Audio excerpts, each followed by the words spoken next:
Muito bem, boa tarde a todos. É um enorme prazer estar com vocês aqui em mais um Hospitalar Hub.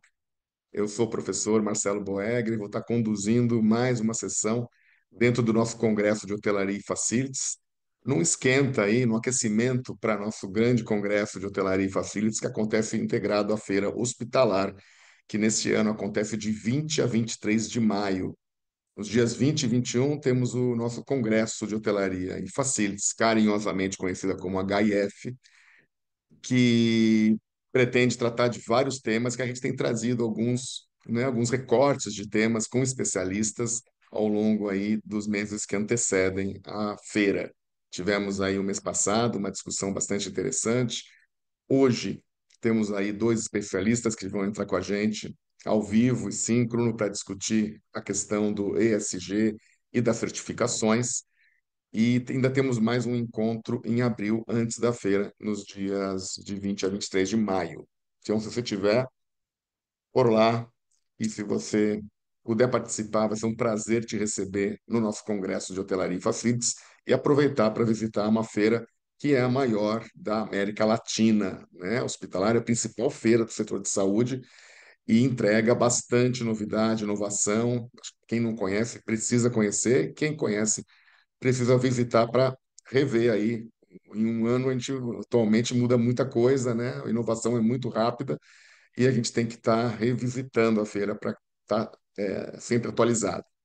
A Hospitalar comemora aí sua 30ª edição, com 32 anos de história e relevância crescente, e tem aí, através dos congressos, a atualização de conhecimento. Hoje eu estou aqui com o nosso querido Neylor Guilherme Cardoso, o Alan Kern, que são duas pessoas bastante conhecidas na área, que atuam já há algum tempo dentro da área de ESG, na área de certificações, né? Especialmente o Neilo mais com as questões do ESG, o Alan trabalha como um auditor na área de qualidade, é nosso professor também, já há muitos e muitos anos no curso de hotelaria e facilities lá do Einstein, né? Que agora recebe aí também a chancela da questão da infraestrutura e hotelaria. Então sejam muito bem-vindos, Neylor, muito bem-vindo, Alan. Se sintam muito bem aí no nosso meio. Espero que vocês curtam essa experiência. E você que está nos assistindo também seja muito bem-vindo. Nossa sessão leva 60 minutos. Nós terminaremos aqui pontualmente às 18 horas e a gente gostaria de te ouvir. Então você pode mandar no chat perguntas, comentários, questionamentos, opiniões, que dentro do possível a gente vai estar lendo aqui ao vivo ou fazendo a pergunta dirigida aí, né, para mim, para o Neylor ou para o Alan. Então, vamos fazer uma rápida apresentação. Tem muita gente aí acompanhando a gente, talvez nem todos nos conheçam. Então, eu vou começar. Eu sou o professor Marcelo Boegger, sou o curador do Congresso de Hotelaria e Facilities, sou consultor da Hospitalidade Consultoria e atuo no mercado há aproximadamente uns 20, 22 anos dentro da saúde. Gostaria de pedir que o Neylor e depois o Alan se apresentassem para que o pessoal pudesse também conhecer vocês. Olá, pessoal. Boa tarde. Primeiramente, queria agradecer pelo convite. Para mim é um prazer estar aqui com vocês na tarde de hoje, debatendo sobre esse tema que é tão importante, né? Ao lado de duas pessoas que são referências, é, no setor saúde. Então, eu sou o Neylor, eu sou engenheiro ambiental. Eu trabalhei por quase 20 anos no setor saúde. Há 2 anos eu trabalho com consultoria, tenho uma empresa de consultoria e ela é bastante voltada para, principalmente para as questões relacionadas ao meio ambiente e sustentabilidade, né? Então, tem bastante conexão com o que a gente vai discutir aqui hoje, já que boa parte dos trabalhos que a gente tem feito é no setor saúde. Muito Obrigado, bem. Neylor. Boa tarde, Alan. Olá, boa tarde para todo mundo. Que alegria, Marcelo. Obrigado também pelo convite. Nilo, que bom estar aqui com você. Estou entre amigos, né? Então, eu sou administrador de empresas, engenheiro de produção, estou na área de qualidade desde 92, na área de saúde, fazendo gestão de qualidade e segurança em saúde desde 98. E tenho também uma empresa de consultoria focada aí para preparar instituições de saúde para ingressar ou manter ou melhorar ainda mais os seus processos voltados para os programas de acreditação, os modelos internacionais e o modelo nacional também. Atuo também como educador corporativo, e o Marcelo já falou, também sou professor aí de pós-graduação em diversas instituições de saúde. Obrigado, Marcelo. Muito, muito bom. Vocês viram que a gente está super bem acompanhado aqui hoje, né? Com dois super especialistas e como o Alan falou, estamos entre amigos, né? Nos conhecemos aí do mercado da saúde, dos corredores dos hospitais. E é muito bom estar podendo discutir sobre ESG, né? Que de alguma maneira começou timidamente, né? Porque muitas vezes por exigência ou porque pela própria consciência, né, dos gestores de poder fazer uma coisa mais agregadora, de maior valor, ou de parar de fazer práticas nocivas ao meio ambiente, também por questões regulatórias. E aí a gente vê, chegamos em 2025, os hospitais estão sendo acreditados, certificados, estão sendo visitados por auditores de mais vários tipos.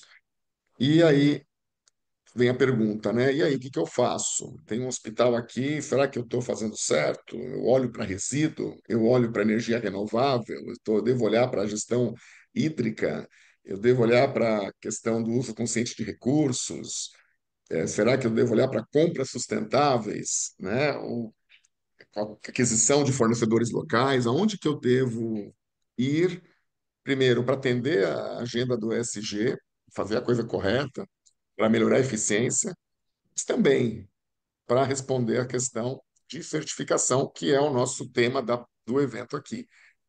O que que eu devo fazer? O que que vão, quando baterem na minha porta para fazer uma auditoria de qualidade e forem olhar para uma série de questões, o que que eles vão perguntar sobre a questão de ESG no meu hospital? Então, será que existe uma certificação em ESG ou é a certificação da ONA, da Joint Commission, são as certificações que a gente já tem no hospital, que estará incluído temas ligados ao ESG. E aí, Neylor, o que que você nos responde? Essa é uma questão bem importante, né, o Marcelo? É, assim, hoje a gente não tem. Então, se alguém tiver oferecendo selo ESG, certificação ESG, não existe. Não existe no mercado, né? A gente tem algumas normas de referência hoje, quando a gente fala Brasil, por exemplo, a gente tem a PR 2030, que é uma norma da BNT, uma prática recomendada. Ela te ensina a fazer, mas ela não te certifica. Até o momento não é uma norma certificável. O que a gente tem visto, né, o movimento até para adequação a essas novas questões, é que algumas normas estão incluindo requisitos de sustentabilidade, né? Então a gente vê a própria ONU tem uma série de questões a Joint Commission vem agora também, na oitava edição do Manual de Acreditação Hospitalar, tem um capítulo específico sobre sustentabilidade, mas hoje não tem uma norma específica para ESG, algo que te dê um certificado que você pendure lá na parede do seu hospital. Muito bem, mas mesmo assim, no novo manual da Joint, ou mesmo nos manuais da ONA, né, ou nas certificações já existentes que o hospital já tem, obviamente, várias questões que transcendem um, um setor, né, de ESG, já que não é um setor, é transcendental para todas as ações, né, e assim como o resíduo todo mundo gera, né, e Uhum, não quem coleta o resíduo não gera, ele apenas coleta, né, a mesma coisa com a roupa e a mesma coisa com vários serviços de rota suja que podem ser importantes nessa questão. Há uma conscientização de mensuração, de medições, de conhecimento, de boas práticas. E aí, Alan, você fez um inventário, o Alan é muito esforçado, um aluno, professor muito querido, e como aluno, assim, ele é muito. Ele faz aquilo que ele aplicado. exige do professor, é muito aplicado. Então, parece que ele me falou para mim que ele fez um inventário de normas, de ações, o que que tem. Conte para a gente, Alan, que resultado o teu inventário demonstrou. Então, a minha próxima publicação vai ser sobre isso daí, né? Opa, Bom, todos os modelos de acreditações, né, tem que falar de ONU, Joint Commission, AACI, modelo canadense, AXA, que é o modelo espanhol, eles definem aí padrões, requisitos voltados para qualidade, segurança e também governança, né? Dentro do manual, não tem exatamente assim, um ponto para falar exclusivamente de ESG. Todos trazem aspectos relacionados à gestão ambiental, responsabilidade social e também boas práticas de governança. E aí, assim, de uma forma bem geral, Marcelo e colegas, trazem a parte de segurança do paciente e qualidade assistencial, né? Pensando aí na parte mais social, fala de uso eficiente dos recursos, minimização de desperdícios, uma gestão sustentável de resíduos, promoção de boas práticas trabalhistas, humanização no atendimento, e trazem aí governança corporativa com foco mais na transparência, nos processos administrativos e nos resultados corporativos também. A grosso modo, todos os modelos abordam isso daí. E você, que dica daria então para o gestor que ainda não começou a ter alguma coisa direcionada? Tem o comitê de resíduos, tem o PGRS, tem um grupo que trata aí de que já faz medições de metro cúbico por paciente dia, quilowatt por paciente dia, consegue ter mensurações, uma ou outra, mas não tem nada centralizado. Como que você vê, Alan? O que que você recomenda aí? Começar por onde? Você acha que deve olhar para o manual e olhar essas questões, ou tem alguma prática que ele pode fazer com as ferramentas de qualidade que você tanto nos ensina?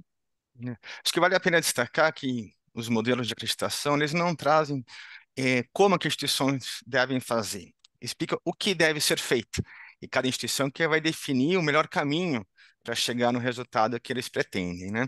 Então, acho que o pontapé inicial é fazer um diagnóstico.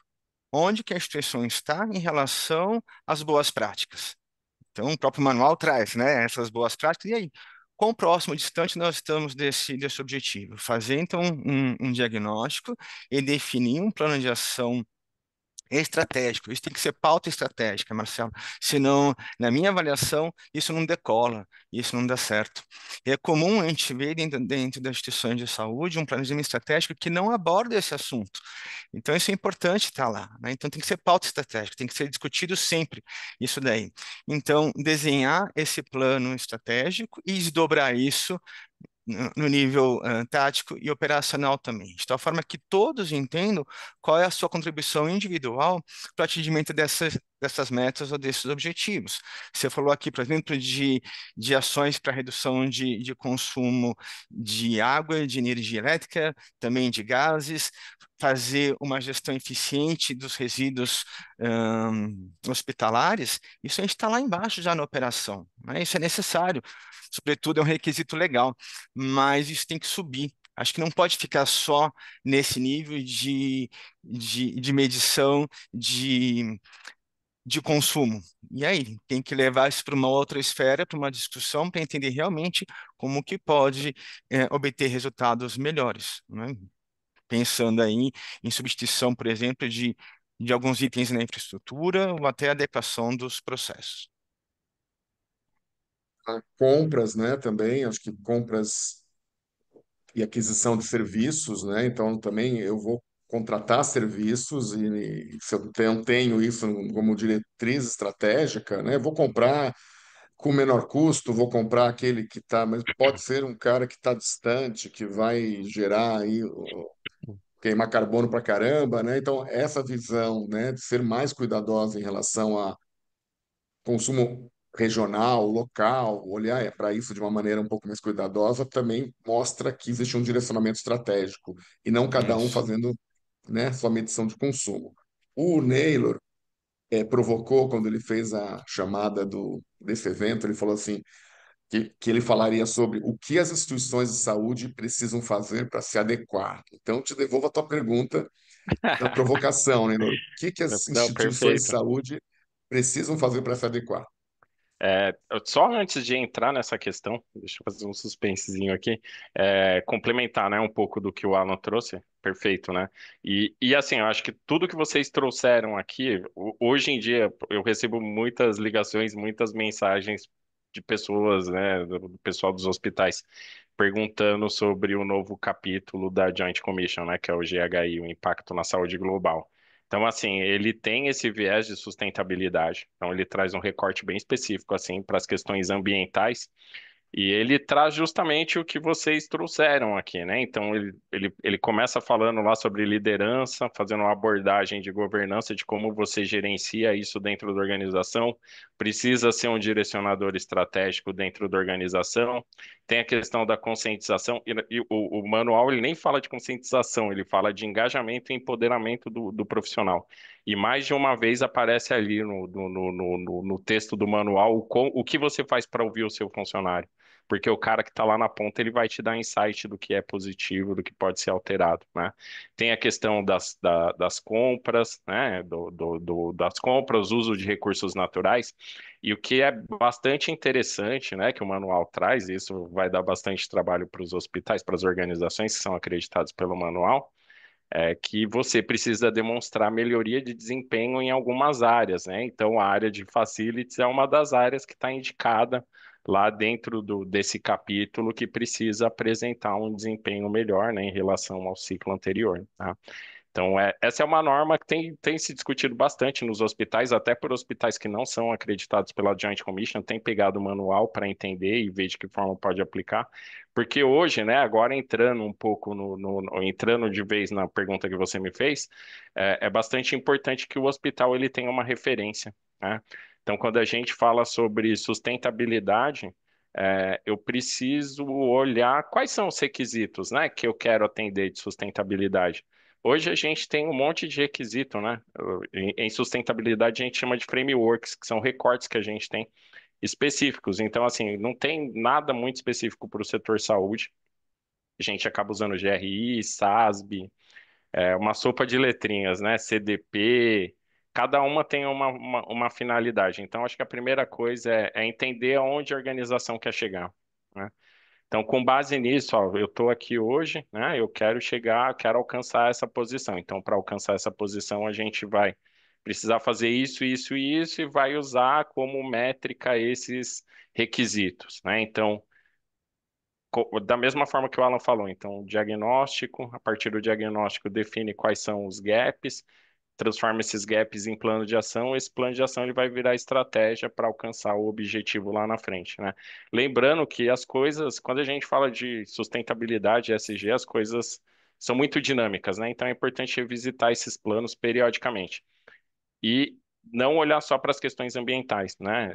A gente tem recebido assim propostas, né, demandas na consultoria. Já eu quero fazer um projeto ESG de coleta seletiva, né? Então, assim, a coleta seletiva ela é uma parte muito pequenininha dentro do pilar ambiental, mas tem outras questões também, né, que acabam passando batido. A gente tem uma tendência muito forte de associar sustentabilidade e ESG apenas às questões ambientais. Mas a gente não pode perder de vista a questão da governança e as questões sociais também. Perfeito, né? Deve lembrar que o acrônimo ESG tem o S e o G também. Então, Exatamente. muitas vezes, a própria governança pode não dar sustentação ou sustentabilidade, já que é a palavra da vez, para o E ou para o A, se você for traduzir para ambiente, né? O environmental. Então, este ambiente, não devemos desencorajar as pessoas a fazerem coleta seletiva de lixo, pelo amor de Deus, pelo Hum, contrário, né? Tem mais que fazer e tem que regular isso de alguma maneira adequada. Por exemplo, o orgânico, né? O resíduo orgânico que tem sim, inúmeras possibilidades, representa um percentual do resíduo comum gigantesco e que muitas vezes poderia ali, né, ser até gerador de energia ou compostagem, ou fazer uma série de coisas. Mas concordo, ele é um pedacinho de um mapa muito maior que entra ali recurso hídrico, entra energia, entra questões ligadas a impacto social que ele causa por causa da atividade que ele faz, o envolvimento da comunidade numa série de ações. Muito antes de falar de ESG, muito antes de isso ser cunhado como uma prática, muitos hospitais já faziam. Trabalhei em hospitais há sim, mais de 20 anos, já faziam coisas desse tipo.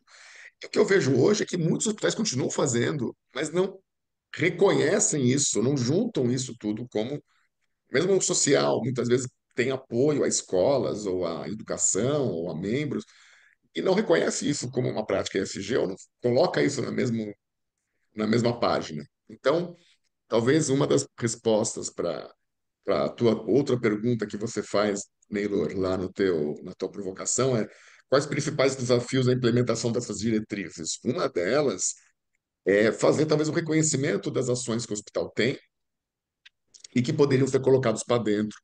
E aí sim, ao fazer um consumo, ao medir esse consumo, que também nem todo mundo mede, né? O cara não tem balança, o outro quem mede, mede de qualquer jeito, mede de uma com a tara, ou aí vem a lixeira pequena, a lixeira grande tem a mesma tara, não dá para confiar, né? Cansa de ver gente chutando o peso. Ah, trabalho aqui há 20 anos, é tal peso, escreve qualquer coisa, não tem critério, né? E outros já têm um negócio na nuvem, ainda tem toda uma tecnologia por trás. Então, assim, é, regular isso um pouco, né? Administrar, e claro, olhar para consumo vai te ajudar a responder melhoria de desempenho. Mas eu concordo com ela, não adianta ficar só olhando para consumo e esquecer de todo o resto. Isso. Então, quais outros desafios? Alan, você tem outros desafios além dessa talvez Sim, reconhecer as ações? você tirou já parte do meu discurso aí, eu até achei legal, Marcelo, porque ia trazer um conforto para quem está assistindo a gente, né? Parece que é um negócio tão difícil e tão complexo, e na verdade não é. É mais simples do que realmente parece. Quando a gente fala do pilar social no ESG, envolve, entre outras coisas, bem-estar dos pacientes, funcionários e também da comunidade. Então, várias instituições já fazem segurança e qualidade no atendimento ao paciente, e aí, por exemplo, seguindo protocolos. Tem programas de diversidade, equidade e inclusão no ambiente de trabalho. Tem condições adequadas de trabalho para os profissionais de saúde, garantindo aí segurança ocupacional. Tem ações de responsabilidade social no atendimento acessível para as comunidades carentes. E também tem aí um jeitão de fazer, né? Tem ética e transparência nas relações com os fornecedores, pacientes e colaboradores, né? Então, aqui saindo um pouquinho lá da parte ambiental, trazendo mais para o social. Então, muitas instituições já fazem isso, e de uma forma estruturada. Como você disse, não reconhece que isso está dentro do balaio chamado aí ESG. Muito bom, muito bem. Porque também passa por uma educação do gestor e das pessoas que atuam, né? Está falando de um grupo muito grande. Hospitais têm um volume de pessoas em vários turnos, né? É muita gente para se sensibilizar. Eu lembro de um colega nosso que contou uma história há muitos anos atrás, num dos congressos de hotelaria e facilities, inclusive, da Hospitalar, que eles tinham lançado um prêmio interno para aquele que mais reciclar, para o setor que mais fizesse reciclagem. E fez uma promoção, ganhava um prêmio e tal, e mexeu um hospital grande, de enorme porte em São Paulo, e fez uma campanha, né, para que envolvesse e tal. E aí teve várias ações que chamaram atenção, né? Uma delas foi que o setor que ganhou por 2 meses consecutivos, o gestor perguntou lá, e aí? Perguntou para um dos meninos que trabalhava no setor, o que que vocês fizeram de diferente que conseguiu o prêmio? Ele falou assim, não, desde que começou essa campanha, a gente imprime tudo que é e-mail. Eu falei, como assim? A gente imprime tudo, porque daí gera mais papel para reciclagem, né? Então, assim, a pessoa entendeu errado. Não é isso. A ideia não é reciclar mais porque eu gasto mais, é justamente o contrário. Então tem que estar muito bem, tem que estar muito bem claro, né? Porque muitas vezes pode parecer óbvio, né? Mas para muitas pessoas que estão ali na operação, que não está muito bem claro, essas informações podem não ser entendidas. E vamos lembrar também que tem muita empresa terceira atuando dentro dos hospitais e muitas vezes a informação pode não chegar da mesma forma que chega para o colaborador, porque existe um outro canal de comunicação, aí vai depender de envolver essas empresas. Então, a gente está falando ali às vezes de UTI, a gente está falando às vezes de laudo, está falando de limpeza, de nutrição, de cozinha. Que vocês têm a dizer sobre essa questão? Porque como envolver esses terceiros, ou mesmo o corpo clínico, né, que também muitas vezes é um corpo clínico aberto e essas pessoas não estão diretamente ligadas ou não vão numa reunião ou num treinamento com a mesma facilidade que a gente tem com as outras equipes. Eu acho que esse é um grande desafio, né? A gente sabe que a dinâmica de um hospital ela é bastante peculiar. As pessoas não conseguem parar para, não conseguem entrar numa sala de treinamento. E aí, quando a gente tem esse recorte específico aí do prestador de serviço, do terceiro, é mais difícil ainda. A gente sabe que as empresas que têm um grande número de colaborador dentro de um hospital, geralmente tem lá um profissional que é responsável por repassar essas informações para a equipe, né, capilarizar ela, de maneira geral. Mas quando a gente pega o corpo clínico, é bem complicado, né? Eu acho que isso não só para sustentabilidade, mas acho que para todas as questões. Inclusive, o corpo clínico, quando é corpo clínico fechado, né, CLT, já é difícil colocar o cara dentro da sala de aula ou fazer ele assistir algum treinamento. Quando esse vínculo ele é indireto, ainda é mais complicado. Mas assim, ó, pensando em sustentabilidade um pouquinho. Eu tenho feito bastante projeto assim de diagnóstico, por exemplo, e a gente vê que tem engajamento muito grande assim do corpo clínico, né? A gente vê os médicos discutindo, trazendo questões que para a gente abordar e discutir. E o mais importante, né? Eles conseguem enxergar os atributos de sustentabilidade, porque isso que o Marcelo trouxe é importante. Porque às vezes um projeto ele não é concebido, né? O Alan também falou, um projeto ele não é concebido com para ser um projeto de sustentabilidade, mas ele tem lá uma série de atributos que fazem com que ele possa ser enxergado, caracterizado como um projeto de sustentabilidade. Então é bacana porque assim a gente consegue coletar lá na ponta esses olhares e falar, bacana, isso aqui faz sentido, né? Interessante. Agora, para a equipe mais operacional, a gente vê que essa é uma discussão ainda que não chega lá na base. E aqui- Posso contribuir? Deve. Aqui eu acho que tem muito a ver aí com a mudança de cultura, né? E não é tão fácil a gente mudar o modelo mental das pessoas. Eu acho que envolve um monte de coisa aí, né? Tem o medo do desconhecido. Então, tá bom, o que que é esse negócio aí? O que que eu preciso fazer? Até comentei assim, né? Qual é a minha contribuição para isso? Então, tem uma falta de informação clara sobre as mudanças que vão ocorrer dentro da instituição. Isso gera incerteza e insegurança, né? A cultura da própria instituição, né? Então, algumas coisas já estão enraizadas, então, muitas vezes tem hierarquias mais rígidas, tem resistência à inovação, e inovação aqui não estou falando de inventar a roda, é você implementar alguma coisa que não existe na sua instituição. É a inclusão de uma mudança que vai mudar processos, sistemas, né? Então, trazer essas mudanças sustentáveis causa aí um desconforto também, porque tem que mudar já algumas coisas que estão bem solidificadas dentro da instituição, né? Muitas vezes falta aí algum tipo de incentivo, de reconhecimento, né? E aqui necessariamente não precisa ser um reconhecimento financeiro, mas trazer metas que devem ser alcançadas e mobilizar as pessoas para que, de fato, atinjam os resultados, né? E tem que ter uma recompensa nesse sentido, né? E aqui o Neylor comentou também, acho que a dificuldade de capacitar, desenvolver ou até orientar os times, né? Então, trazer dentro da lógica da instituição de uma educação continuada esse tema também. E fica sempre na mesma tecla, né? Sempre nos mesmos assuntos.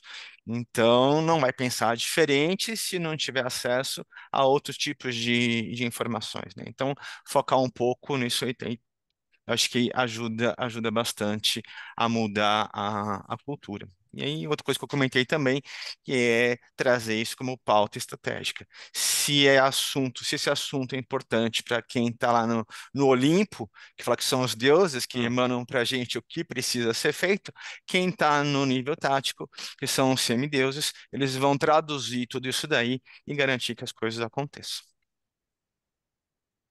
Muito bem. Então, faz sentido porque de baixo para cima vai ser, mesmo que queiram, né? Já vi muitas vezes de baixo para cima querer muito e fazer muita coisa boa. E a coisa não girava, né? Não passava da página 2 porque não tinha sustentação, não tinha direcionamento, não estava na pauta estratégica, não tinha orçamento, não tinha incentivo, né? Então realmente precisa ter uma visão e acho que a certificação ajuda com isto, porque de certa forma ele fala, ei, vocês estão fazendo o que exatamente? Vamos verificar. Ô, Facilities, deixa eu ver aí como que está o teu desempenho do último ciclo para este. Você piorou? Como assim piorou? Então, querendo ou não, ele vai ser obrigado a revisitar os processos, a forma de fazer. Também a gente tem uma indústria mais inteligente hoje, que é um dos assuntos que a gente quer tratar também no Congresso, lá no, em 20 e 21 de maio, que é a questão também da indústria já olhar para a logística reversa, a indústria já olhar para a economia circular, a indústria já ter questões, já ofertar produtos com alguma questão de ESG, porque aquelas empresas também são cobradas. E tem a questão de SAs e capital aberto, que são empresas que também têm que entregar um relatório de impacto de meio ambiente, ou tem que mostrar para os acionistas ações nesse sentido. Eu acho que essas questões, especialmente para essas de capital aberto, que muitas vezes são empresas que congregam 12, 15, 20 hospitais no grupo ou mais, acaba tendo uma motivação extra. O que que vocês têm a me dizer? E aproveito para falar, quem quiser fazer perguntas, né? É só mandar no chat que a gente faz para os meninos, aí põe essa conversa, põe a tua dúvida aqui na roda para a gente tratar. Mas o que que vocês têm a dizer sobre isso? Vocês percebem um maior movimento quando a cobrança vem de Sim. cima ou quando vem de uma empresa que tem acionistas e investidores que vão olhar para isso como, ei, você nem entra no Dow Jones se você não tiver a discussão de impacto de meio ambiente. Não, é justamente isso, né? Inclusive, né, toda essa discussão que a gente vive hoje, que a gente tem visto, né, toda essa mudança para as questões ESG, ela vem impulsionada pelo mercado de capitais, né? Então, depois da pandemia, a gente teve percebeu-se, né, que uma empresa que tem uma uma reputação ESG que tem ações ESG sólidas, elas são menos suscetíveis, né, a essas variações do mercado. Então, hoje, os grandes fundos de investimento, eles aportam mais recursos nessas empresas, quanto maior a reputação. Tanto é que hoje a gente tem diversos índices, né, na Bolsa de Valores para dizer se a sua reputação é boa ou não, quanto vale eu colocar o dinheiro lá, qual é o risco, né? Então, hoje o que a gente vê, assim, as empresas, as organizações hoje que têm ação listada na Bolsa de Valor, principalmente aquelas que estão na carteira de novos mercados, né? Estão pleiteando entrar no Easy porque aí tem a valorização das ações. Só que quanto maior o valor das suas ações, maior é a pressão dos acionistas, né? Então, e aí você vai ter que mostrar de fato, né, que você está evoluindo, que você está crescendo, que as ações são sólidas, né? Hoje, quando a gente olha o setor saúde, a gente tem poucas organizações, né, com ação no mercado aberto de capital.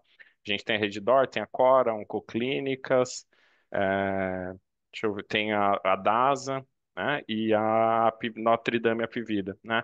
Mas assim, a Redditor, eu falo pelo que eu conheço, do que eu acompanho, principalmente lá o site de relacionamento, né, com o investidor da Redditor, ele é bastante robusto, né? Então tem uma questão de transparência muito forte. Então eu sempre dou dica, assim, as pessoas me perguntam as coisas para mim. Ah, o que que o mercado está fazendo? Eu olho lá eu falo assim, olha lá no site de RI da Redditor que tem bastante coisa interessante, né? Então, a Redditor, ela acaba se destacando até das outras organizações, porque hoje eles estão no Easy, né? Que é uma carteira bem específica para sustentabilidade. É um grupo bastante seleto de empresas, né? Hoje acho que são 110 empresas que compõem essa carteira, e a Redditor é uma delas. Então, a gente vê que essas empresas elas têm um apetite maior para essas questões de sustentabilidade, quando a gente compara para o mercado de maneira geral. E se a gente olhar, né, até só para fechar aqui, a gente tem um contraponto, né? Primeiro, aqui desse lado a gente tem as empresas, né, com capital aberto, e do outro lado a gente tem as empresas filantrópicas, que é onde estão a maioria dos hospitais, né? Então, eu acho que isso justifica muito, assim, a distância que a gente enxerga, né, de um hospital filantrópico para um hospital de capital aberto, né? Embora tenha hospitais filantrópicos, Einstein, Sírio, entre outros, moinhos de vento, que são, assim, referências também em sustentabilidade. Mas o Aqui que eu eu queria comentar. percebo. Oi, Alan, pode falar, desculpa. Eu queria. Nós estamos tão sério, né? Mas você trouxe assim, né? De cima para baixo e de baixo para cima, né? Quando é de cima para baixo, Marcelo, eu chamo carinhosamente de efeito chuveiro, que esse é o ideal, né? Estratégico, tático, operacional. Você até comentou, tem uns malucos que ficam lá no nível tático tentando sensibilizar quem está no estratégico. Isso eu chamo carinhosamente de efeito bidê. Para quem não sabe, para quem não sabe e é muito jovem, é como se fosse uma ducha íntima, né? Fica jogando algumas ideias lá para cima para ver se dá certo, mas isso não se sustenta ao longo do tempo, né? Então, é só para fazer um comentário aleatório, mas é importante que seja de cima para baixo, né? Com a fala do Naylor, eu lembrei de uma coisa importante. A gente tem que entender e tem que trabalhar para ter compliance na saúde dentro dos processos, né? Então, aqui buscar a conformidade com regulamentações, com normas éticas, com diretrizes, sei lá, diretrizes ambientais, sociais e qualquer outra, né? A gente fala de descarte correto de resíduos, isso não é uma boa prática. Isso é uma obrigação legal e tem que fazer bem feito, evidentemente, né? Legislação. Isso é legislação, né? E trabalhar com ética, transparência na gestão hospitalar, a gente estava comentando aqui em off ainda, né? A gente falou do GRI, do Global Report Initiative, é uma forma também de demonstrar os seus resultados, e tem níveis diferentes de ser transparente, né? Depois o Neiro pode enveredar nessa conversa aí, que é a praia dele, né? Segurança do paciente, evitando falhas e negligências médicas, proteção de dados, né, LGPD, tudo isso está dentro do pacote de compliance, né, e isso é para evitar que as instituições sofram qualquer tipo de sanção, de multas, de dano de reputação e coisas e tais.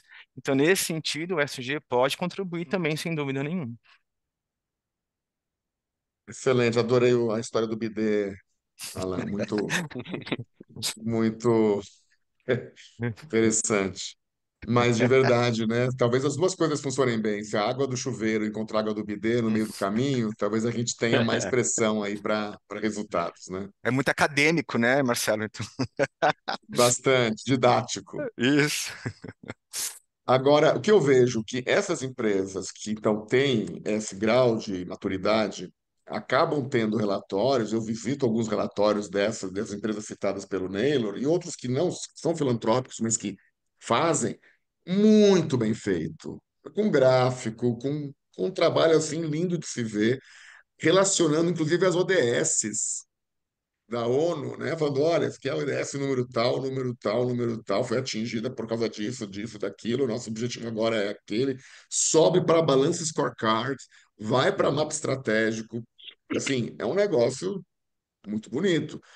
Qual é a diferença que eu vejo? Existe um gestor corporativo de meio ambiente, ou existe um gestor de ESG, ou alguém específico que vai ficar olhando para isto e vai ter na matricialidade dos hospitais do ecossistema que ele faz parte, as ações correspondentes ao corporativo no que se refere a uma decisão que não é do hospital, é uma decisão da estrutura, que é assim que a gente faz aqui, a gente não compra aquilo, a gente não compra garrafa de plástico, a gente compra garrafa de vidro, né? São decisões metrificadas que não cabe ao gestor individual decidir. E isso talvez facilite e talvez consiga empurrar para dentro da instituição com mais facilidade algumas ações. O que você tem a dizer? Esse é o caminho? Aqueles que não têm um hospital de rede devem encabeçar quem? Muitas vezes o gestor de hotelaria e facilities é o gestor escolhido porque já delibera sobre resíduo sólido e já faz parte dos comitês de PGRS, já discute outros temas ligados à sustentabilidade, está na rota suja até o último fio de cabelo, e aí ele já fica para isso. Qual que é a tua visão? Como que isso poderia, na governança interna, funcionar melhor, Naylor e Alan? Quer começar, Alan? E caramba. Deixa que eu comece, então. Mas cai aí, É que eu tô começando toda A hora aí. pergunta não foi Beleza. combinada. Como assim? fiquei até vermelho agora. Não, mas tranquilo.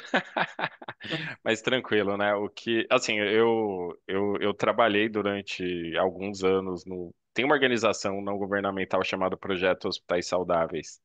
Acho que a maioria Sim. das pessoas que estão assistindo aqui conhecem e fazem parte de alguma maneira, né, através de seus hospitais.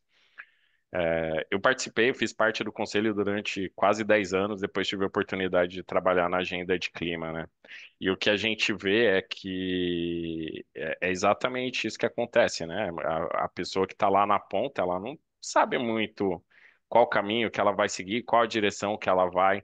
Então, assim, eu acho que cabe, assim, buscar esses recursos externos, né? Quando a gente não tem, a gente não consegue se instrumentalizar dentro da organização.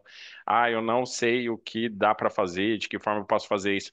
Lá no projeto Hospitais Saudáveis, a gente vê assim, tipo, a maioria, assim, 98% são hospitais públicos e a gente vê que eles fazem coisas interessantíssimas, assim, com muita criatividade e pouco recurso, né? Então a gente vê que existe muita boa vontade, né? Isso depois eles conseguem trocar experiências com outros hospitais. Eu acho que isso pode gerar insights importantes, né, para as organizações que não sabem muito bem assim para onde se enveredar. A gente vê que quando não tem muito direcionamento, o debate não que não seja importante, né? Resíduo é muito importante, mas as discussões elas ficam muito em cima de resíduos, coleta seletiva. Mas existem outras questões assim que a gente consegue resolver. Por exemplo, o mercado livre de energia, né? Que não é o mercado livre onde a gente compra as bugigangas, né? É um mercado que vem para substituir lá o mercado cativo, né? Que seria a Enel, o CPFL, outra operadora de energia elétrica. Então, vamos pensar que eu tenho uma indústria e eu produzo, né? Eu gero energia para suprir a demanda energética da minha empresa. Então, eu tenho lá uma central hidrelétrica atrás, só que eu produzo mais energia do que eu uso na minha empresa. Então, eu posso injetar essa energia na rede e vender ela para alguma empresa. Então, tem uma empresa lá que faz gestão de recursos energéticos. Essa empresa ela vai lá, compra essa energia e ela vai pegar da indústria do Alan, da indústria do Marcelo e de várias outras indústrias. No final do dia, ela vai ter lá 300 terawatts de energia para negociar. Então ela vai colocar no mercado. Então ela vai oferecer isso para o hospital pro hospital A, para o hospital B, para o hospital C, para qualquer empresa, né? Hoje consegue comprar energia do Mercado Livre. Qual que é a vantagem? A maioria o maior volume, assim, mais de 90% da energia hoje que é comercializada, é negociada no Mercado Livre, é energia de fonte renovável, né? Então, é energia ou fotovoltaica, ou eólica, ou pequena central hidrelétrica, né? Diferente do que a gente compra aí da Enel, da CPFL, que é uma energia que tem. Quando a gente vê aquela bandeira vermelha que a gente paga mais, a gente está pagando mais porque a gente está usando óleo diesel para produzir energia, que é uma energia que, além de poluir, causar uma série de danos à saúde, também contribui para as mudanças climáticas. Então, assim, a energia ela acaba sendo mais barata, né? Dependendo do contrato, da demanda da organização. E é uma energia que tem um atributo de sustentabilidade melhor do que a energia que a gente está consumindo na ponta. Então, assim, tem muitos hospitais migrando hoje para o mercado livre de energia, mas isso durante muito tempo ficou restrito assim a um ou dois hospitais. Essa é uma forma assim de você ter uma ação efetiva que reduz o impacto operacional do hospital. Ainda bem que você começou, Nilor. Não manjo nada disso. Mas aqui eu vou, Queria te eu vou, derrubar. é, eu vou, eu vou trazer uma outra pegada aí que o Marcelo falou, né? De como estruturar um escritório de ESG, né? Fazendo uma analogia quando a gente fala de um escritório de qualidade e segurança dentro das instituições de saúde, né?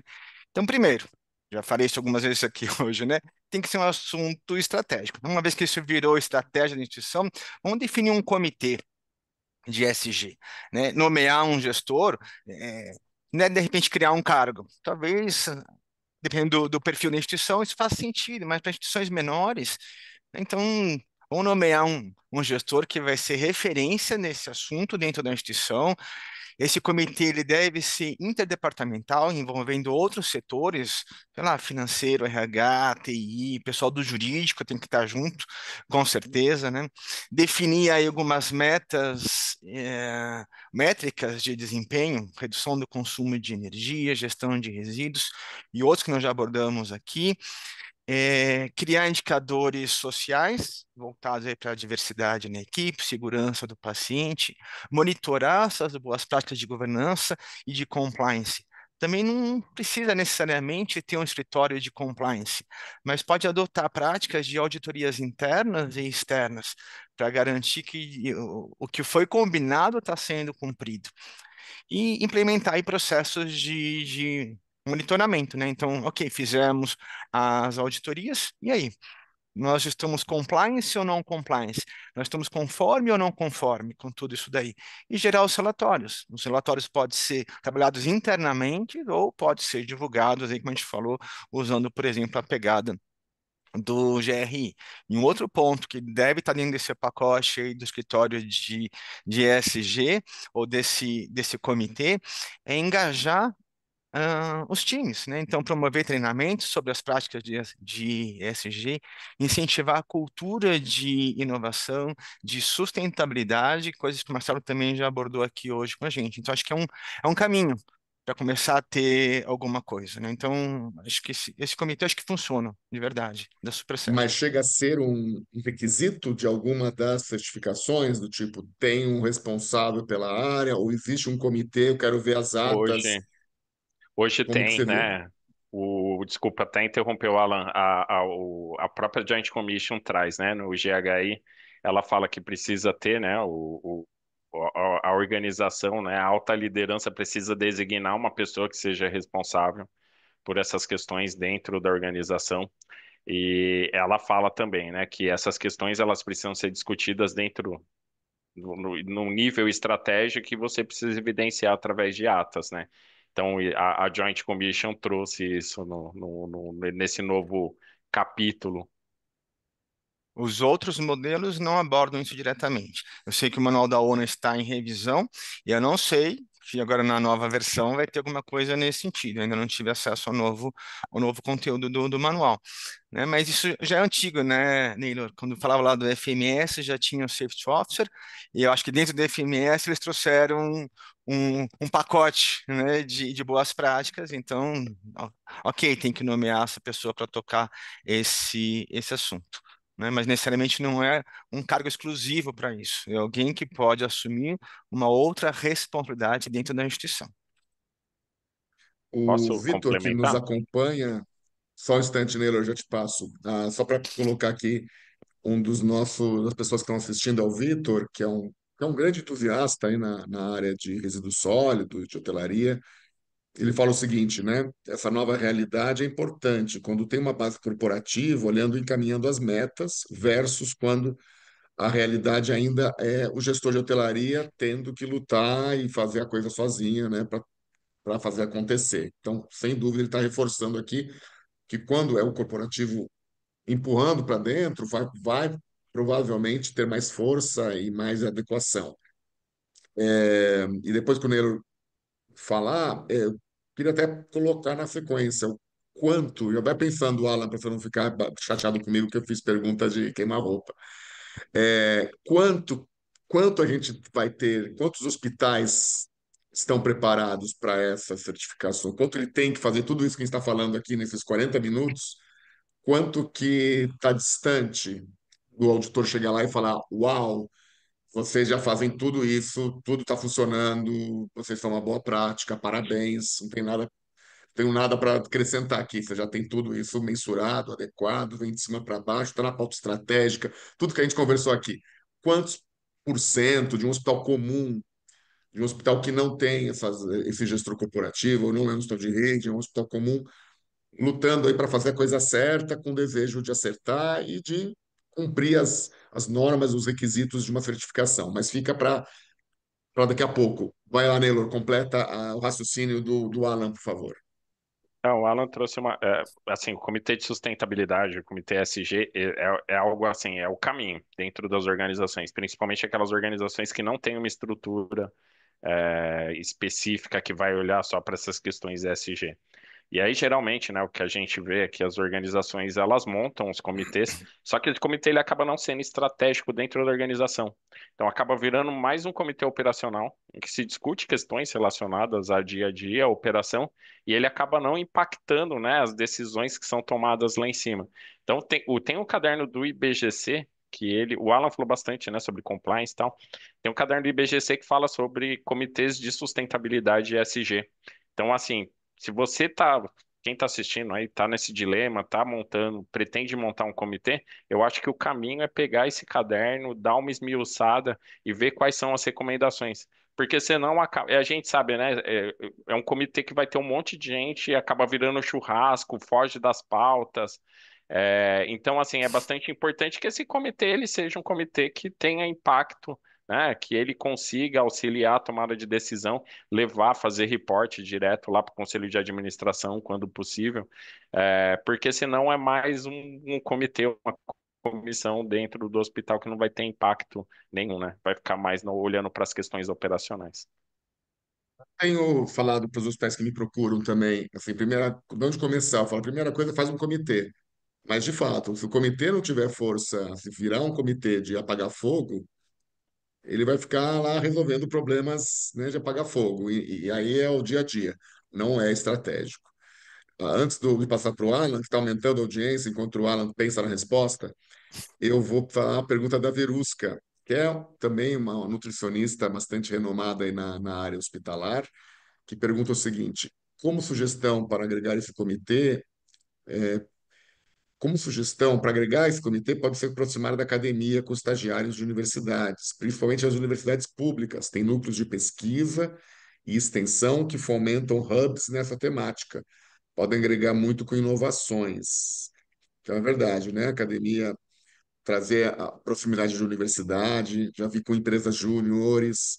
Na Abrafac, a gente tem um comitê de ESG dentro da Abrafac que trata de facilities e que tem um comitê específico liderado pelo Rodrigo Sávio, que trata da questão do ESG nas empresas em geral, não somente hospitalar, na questão de facilities, gera publicações, faz investigação, trata das melhores práticas. Eu acho que essas coisas também oxigenam um pouco e trazem ideias para dentro. Porque no ESG você vai encontrar coisas de indústria que está em facilities, você vai encontrar coisa em estádio de futebol, você vai encontrar coisa em hotel, que pode ser apropriado para a nossa realidade hospitalar, que muitas vezes a gente não pensa fora da caixa. Então é bacana essa sugestão da Verusca de trazer para dentro aí, né, pensar fora da caixa e pensar com outras ideias, né? Os estagiários de uma geração mais jovem, uma pessoa que está ligada em outra, está percebendo outras coisas, consegue trazer e oxigenar a empresa e trazer ideias e sugestões e botar energia onde às vezes, né, aquele grupo de comitê que o Neylor comentou, né, que vai fazer a churrascada no final de semana, mas que não está, né, e vai lá e ainda comete danos ao ambiente no churrasco porque não está nem um pouco alinhado com aquilo que fala, né, que aquilo que ele pratica não é aquilo que ele fala. Mas vamos lá, Alan, o que que você tem a dizer? Nós estamos muito distantes dessa realidade desejada? Você acha que nós já chegamos a um nível de maturidade que hoje, em 2025, a gente consegue afirmar que os hospitais já estão nessa direção? Então, aqui tem um viés de percepção, né, Marcelo? Mas eu acho que tem muita coisa para fazer. Quando a gente fala aqui da região sul e sudeste do país, eu acho que já tem muita coisa acontecendo, sem dúvida nenhuma. A gente vai para cima, norte, nordeste, centro-oeste, acho que tem algumas dificuldades ainda de trazer esse tema dentro das instituições, né? A gente fala, fazer um parênteses aqui, a gente fala de qualidade e segurança, qualidade da assistência e segurança em saúde há mais de 20 anos, e as instituições ainda têm uma grande dificuldade de trazer isso daí no seu dia a dia. Tem muitas instituições que não têm protocolos nem para lavagem de mãos, por exemplo, né?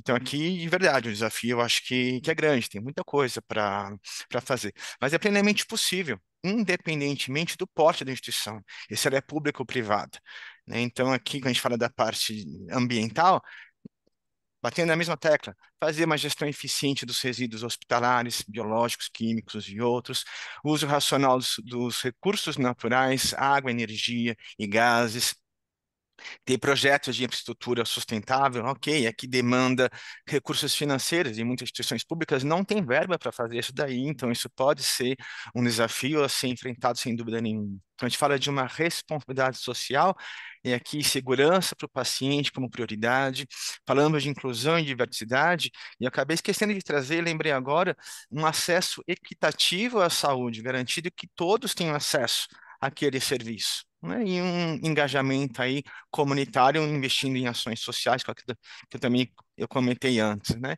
E o último, falando aí, o último pilar de governança corporativa e compliance, ter transparência na gestão interna, né, com os colaboradores, com os times que estão lá, de todos os processos assistenciais, administrativos, de apoio e infraestrutura, de tal forma que todos possam garantir que as boas práticas estão sendo desenvolvidas e focado nos objetivos estratégicos da instituição e trabalhar com ética e combate à corrupção, auditorias internas e coisas e tais que eu também comentei que envolve a parte de compliance, né? Trabalhar com gestão de riscos, isto é fundamental e é um pontapé inicial para tudo isso. Além de fazer o diagnóstico que nós comentamos, é mapear quais são os riscos que tem na cadeia inteira, né, na jornada inteira, e capacitação contínua dos colaboradores. Acho que aí o negócio dá certo e evolui. Independente de onde estiver, né, Alan? Isso tudo que você Sim, está falando, independe dele estar no sul, sudeste, norte ou nordeste, centro-oeste, ele sim. pode estar em qualquer lugar do mundo. É consciência, né? E esses requisitos, não precisa dos requisitos para fazer isso, mas, além de tudo, são requisitos que serão cobrados dele. Sim, Porque a gente tem a Sony de Lima, representando o nosso comitê ESG da Abrafac, ela acabou de mandar um oi para todo mundo, e é uma pessoa que agrega muito valor lá nos comitês. Mas perfeito, Alan, eu acho que você tem razão aí no sentido de que depende de percepção, né? Mas olhando para onde nós estamos hoje, acho que a gente evoluiu muito. Na minha opinião, a gente evoluiu demais, porque isso aí uma coisa que era muito difícil, coisas básicas eram muito difíceis de olhar. E hoje você já vê uma moralização, uma certa incômodo, né? Mas a gente vê também o Estado, ou o município, que também o cara faz tudo certinho lá, e não tem nem aterro sanitário no município, o cara joga tudo no lixão, céu aberto, do lado do aeroporto ainda, porque o hospital vai até onde ele pode, né? Muitas vezes ele não tem continuação, não só no resíduo. Eu estou dando Uhum. o exemplo do resíduo porque ele é emblemático. Em muitos sim, municípios brasileiros é assustador. E aí o hospital não pode fazer muita coisa, mas também vale para recurso hídrico, também vale para a questão de estação de tratamento de esgoto, também vale para a questão energética e uma série de outras questões. sim. Neiro, quer complementar essa ideia? Nós temos mais alguns poucos minutos. Sim, o Alan trouxe a questão do risco, né? E é bastante pertinente a gente falar sobre riscos, principalmente quando a gente está no cenário que a gente está hoje, né? De mudanças climáticas. A gente viu o que aconteceu no Rio Grande do Sul em maio, né? Do ano passado. Então, assim, os hospitais eles precisam estar preparados também para esse tipo de situação, né? Entender a dinâmica do local onde eles estão inseridos, qual que é o contexto comunitário, de que forma eventos dessa natureza podem impactar. Assim, uma vez levantando o que pode ser feito para garantir que vai ter continuidade no negócio, né? Lá no Rio Grande do Sul, por exemplo, a gente teve 97 estabelecimentos de saúde afetados pela enchente. Desses, 17 ficaram completamente submersos, né? Então, assim, como que a gente contingencia isso, né? Para onde a gente manda os pacientes, né?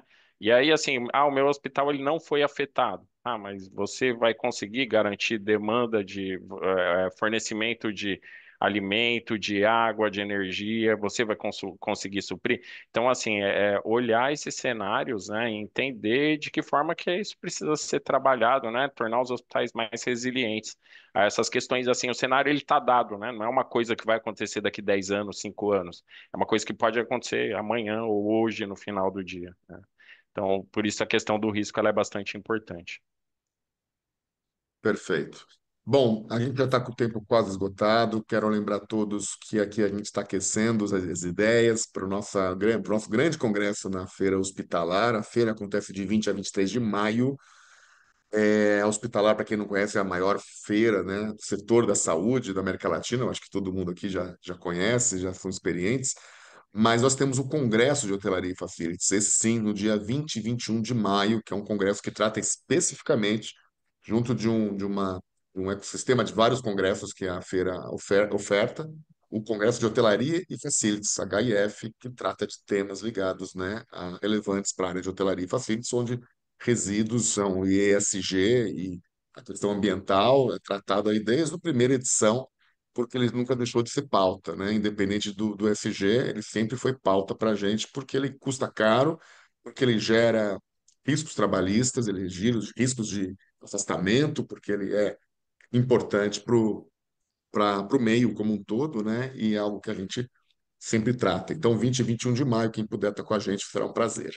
Eu quero finalizar pedindo para que vocês falem as considerações finais para o gestor que nos assiste. Você viu que tem gente aí de resíduos, tem gente de nutricionistas, tem pessoas ligadas à parte de facilities nos assistindo.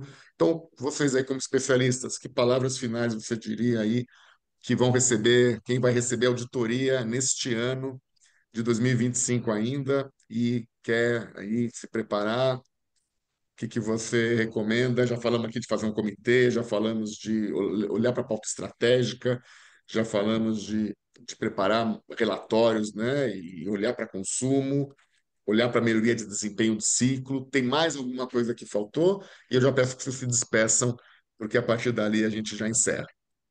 Neylor. Ah, eu acho que sempre que a gente olha, né, a gente busca algum grau de melhoria, né? Quando a gente tem algo que nos impulsiona, que faz a gente buscar um estágio melhor, acho que a gente precisa identificar primeiro aquelas oportunidades que são mais fáceis, né? Pegar as laranjas que estão na altura da mão. Muitas vezes a gente pensa em questões mirabolantes que vão trazer um impacto até significativo, mas às vezes faz mais sentido você dar um passo de cada vez ali do tamanho da sua perna, e ir construindo a sua jornada, né?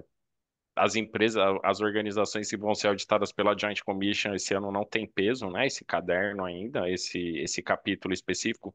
Então, tem essa oportunidade, vejam isso como oportunidade de aprender, entender o que vai ser auditado, e vocês vão conseguir se preparar melhor. Mas, assim, é dar um passo de cada vez. E, assim, todo mundo faz ESG, todo mundo faz sustentabilidade. O Alan trouxe bons exemplos do que é sustentabilidade dentro de um hospital e a gente não enxerga.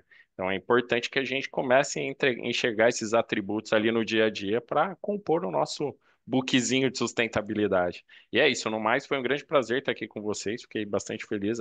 A discussão, a conversa foi bem rica e espero poder estar aqui com vocês novamente em algum outro momento. Com certeza, Neylor. Eu que agradeço. A gente que agradece a tua participação, cheia de informações. Essa última é uma outra que talvez nem todo mundo saiba. Foi importante você lembrar, né? O manual da Joint. Então, neste ano ele coloca como aí, o que que você está fazendo aí? Mas não vai ser cobrado a ferro e fogo como se fosse Ele algo tem um viés educativo, né? Esse é primeiro ano. Aí quem educativo vai ser ainda. auditado o ano que vem já pontua normal. Perfeito, mas já é uma maneira de se, né, preparar e saber para onde, o que, que tem que fazer, porque não são ações que você faz da noite para o dia, são ações que Sim, vão olhar para o exatamente. histórico, né, que vai ser um histórico ligado a um ciclo, né, não é uma coisa que você olha pontualmente, então precisa começar hoje para estar bom daqui a um ano. Excelente, Neylor, obrigado pela tua participação. Alan, por favor, com você a palavra. A minha abordagem vai ser, acho que, motivacional, né? Na linha aí do Nilo.